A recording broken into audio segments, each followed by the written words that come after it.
The champagne glass shattered against the marble floor, and I knew I had made a terrible mistake. Not dropping the glass, that was just nerves. The mistake happened 20 minutes ago when I walked into Dante Moretti's penthouse believing I was finally going to confront the man who destroyed my family. Except the man standing before me, watching champagne pool around shards of crystal with those impossibly dark eyes, wasn't who I thought he was. "You're not Antonio Moretti," I whispered, my hand instinctively moving toward the small pistol hidden in my clutch.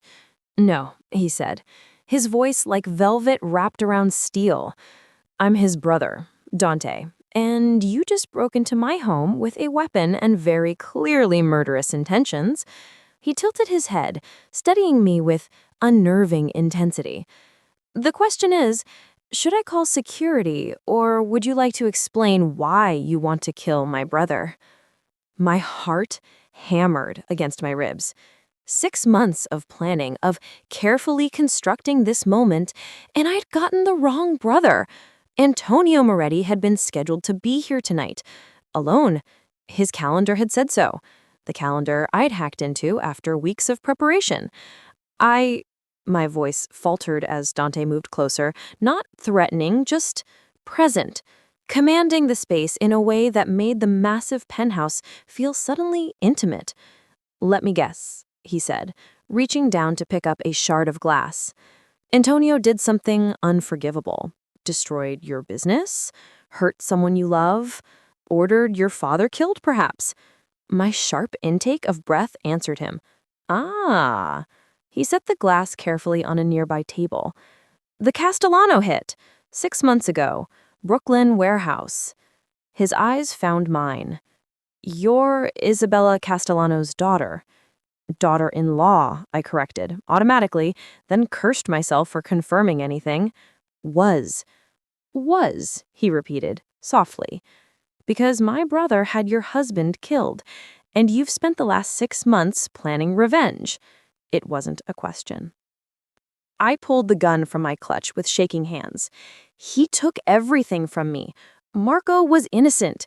He wasn't even part of the family business anymore. We were going to leave the city, start over, and Antonio saw him as a loose end. That sounds like him, thorough to a fault. He looked at the gun in my hand. "That won't work, by the way. Safety's on." I glanced down, and in that split second, he moved. One moment, he was across the room. The next, his hand was on my wrist, firm but not painful, the gun clattering to the floor. "Listen to me very carefully, Olivia." "It is Olivia, yes?" At my shocked nod, he continued, "You have about 3 minutes before my security team realizes something is wrong and comes to investigate. When they do, they won't be gentle. So you need to decide right now, do you trust me, or would you prefer to take your chances with them?" "Trust you? You're his brother. A brother who spent the last 5 years trying to undo the damage Antonio causes?" His grip on my wrist loosened. "A brother who's been looking for proof of the Castellano hit, because Marco wasn't the only innocent person killed that night. There were 3 others, civilians. Antonio covered it up." I stared at him, mind racing. "Why should I believe you?" "Because if I wanted you dead, you already would be. And because I can give you something better than revenge. I can give you justice." "2 minutes," a voice crackled from somewhere. An earpiece. Dante's security. "Choose," he said quietly. "Now." I looked at the gun on the floor, at the door leading to freedom and probably my death, and at this man who shouldn't exist, a Moretti who claimed to have a conscience. "What do you want from me?" He smiled, and it transformed his entire face. "I want you to help me destroy my brother. But to do that, you'll need to stay alive, and probably stay here with me." "That's insane." "Yes," he agreed, "but no more insane than breaking into a mob boss's home with a gun you don't know how to use." The door handle began to turn. "Decide," Dante urged. "In or out?" I grabbed his hand. "In." He pulled me against him just as the door burst open, his security team flooding in with weapons drawn. Stand down, Dante commanded, his arm around my waist, feeling simultaneously protective and possessive. Ms. Castellano is my guest. Sir, she's my guest, he repeated, his tone brooking no argument. Prepare the East Wing. She'll be staying indefinitely. After they left, confusion and suspicion clear in their retreating glances, I tried to step away. Dante's arm tightened. We need to make this convincing, he murmured near my ear. Everyone in my organization needs to believe you're here willingly, that we're, he paused, involved. You want me to pretend to be your girlfriend? You want me to pretend to be the woman who made Dante Moretti forget all his rules. His dark eyes met mine. Can you do that? I thought of Marco, of the life stolen from us, of 6 months of grief and rage and planning that had led to this impossible moment. Yes, I said. I didn't say that the pretending might be easier than I wanted to admit. The East Wing was more luxurious than any place I'd ever lived. Floor-to-ceiling windows overlooked the city. Artwork that probably cost more than Marco and I had earned in our entire lives hung on the walls, and the bed was large enough to get lost in. "This is where you keep your mistresses?" I asked, as Dante showed me around. "I don't have mistresses." He opened a closet, revealing designer clothes in my size. "I had these sent up. We're expected at dinner tomorrow night. Antonia will be there." My breath caught. Already? He's suspicious about tonight, about why I sent security away early, why I was here alone. We need to control the narrative before he does. Dante leaned against the doorframe. "Tomorrow you'll meet him. You'll be charming, forgettable, just another woman on my arm. And then? And then we wait, watch, gather evidence." His expression hardened. Antonio's been careless lately, paranoid, making enemies. It's only a matter of time before he makes a mistake big enough to bring him down. We just need to be ready. "And if he recognizes me? I was at Marco's funeral. You wore a veil. Antonio didn't attend, too risky politically, but others did, which is why we'll say we met there, that I was paying respects to a distant associate and saw you, that I've been courting you quietly ever since." He moved closer. "The grieving widow seduced by the enemy. It's romantic, tragic, believable. It's horrible. It's survival." His hand reached up, tucking a strand of hair behind my ear, and a gesture that felt too intimate for people who just met. I wanted to pull away, to protest, but his touch sent unexpected warmth through me. Guilt followed immediately. Marco had been dead 6 months, and I was responding to his killer's brother. I should go. Let you stay. It wasn't a command, but it wasn't quite a request either. We need to discuss tomorrow what you'll say, how you'll act, and he hesitated, vulnerability flickering across his features. "I want to tell you about Antonio, about what he's done, what I've tried to stop." So I stayed. We talked until dawn broke over the city, Dante's deep voice painting a picture of a childhood, watching his brother evolve from protector to monster, of trying and failing to save people caught in Antonio's path, of the weight of family loyalty warring with his own conscience. "Why don't you just leave?" I asked, as pale sunlight filled the room. "Walk away from all of it." "Because leaving means he wins, means everyone he hurts has no one fighting for them." Dante's eyes met mine. "I can't save them all, but I have to try."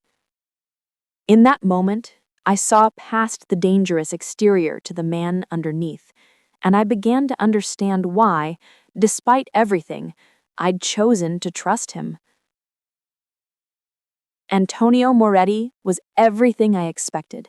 Handsome, charming, and completely soulless. His eyes, when they landed on me, held nothing but casual appraisal, no recognition, no guilt. This man had ordered Marco's death and felt nothing. Dante, you've been holding on to us. Where did you find such a beauty? At a funeral, actually.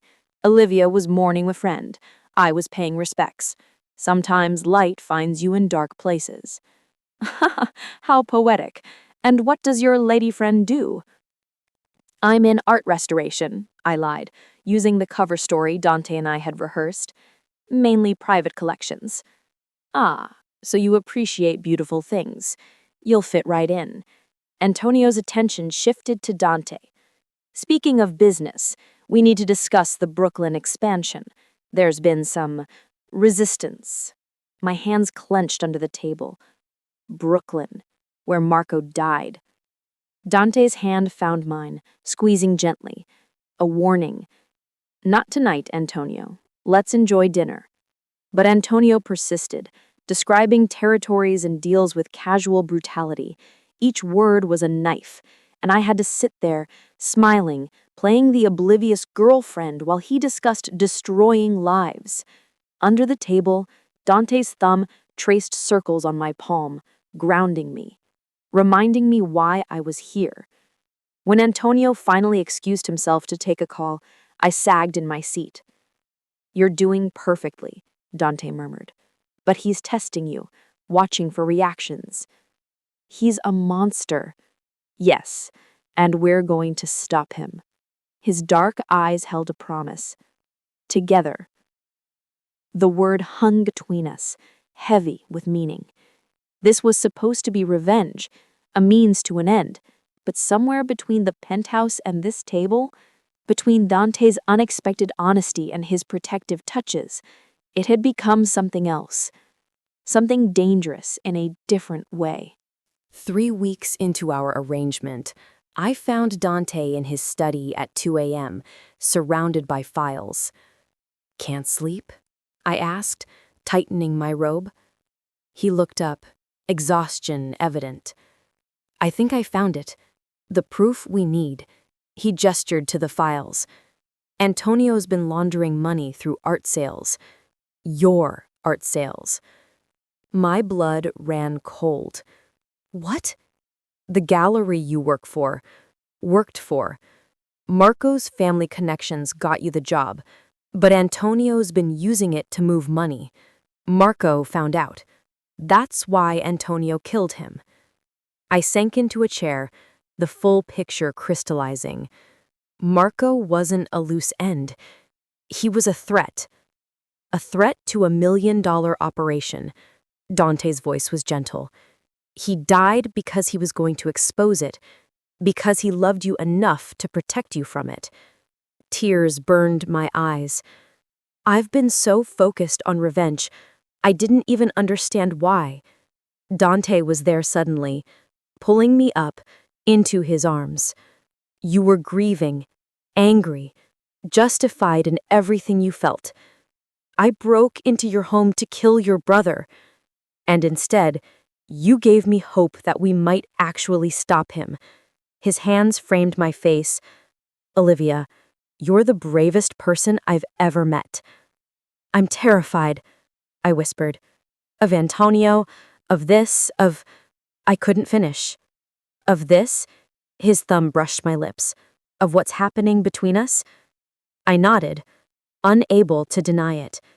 3 weeks of pretending had blurred into something real. Somewhere between fake touches and fabricated smiles, I'd started falling for Dante Moretti. "I'm terrified too," he admitted, "because I can't protect you if I'm compromised. And, Olivia, you compromise everything. Then let me go. Give me the evidence and I'll—" He kissed me, urgent, desperate, like a man drowning. And I kissed him back, 6 months of grief and rage and loneliness pouring into that moment. When we finally broke apart, both breathing hard, Dante rested his forehead against mine. "I can't let you go. I won't. Not until this is finished. Not until you're safe." "And after?" I had to ask. "When Antonio's gone and justice is served, what happens to us?" His eyes were black in the dim light. "It depends. Can you love a man like me? Knowing what I am, what I've done? Can you love a woman who came to kill your brother, who used you for revenge? You didn't use me. His lips brushed mine softly. We used each other, and somewhere along the way, it became real, at least for me. For me too. I breathed. God help me. For me too. The FBI raid on Antonio Moretti's organization made national news. Evidence of money laundering, murder, racketeering, all of it traced back to one source. Dante had made sure of it. I watched from the safety of a new apartment, a new life, as Antonio was led away in handcuffs. Justice for Marco, finally. My phone buzzed. It's done. Are you still there? Still willing to try?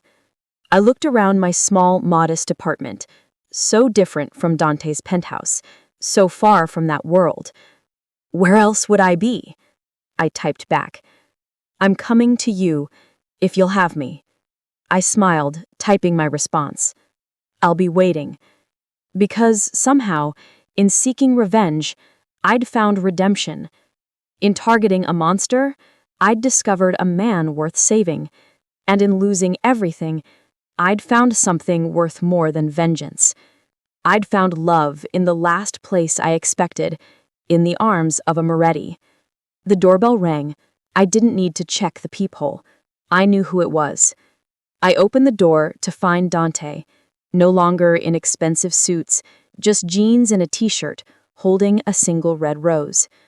I'm out, he said simply. Testified against Antonio. Witness protection offered, but I declined.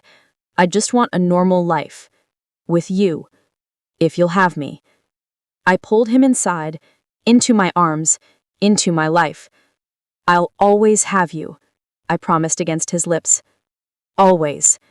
And as we held each other in my tiny apartment, both of us free from the darkness that had brought us together, I knew that sometimes the wrong vengeance leads you to the right love. The end.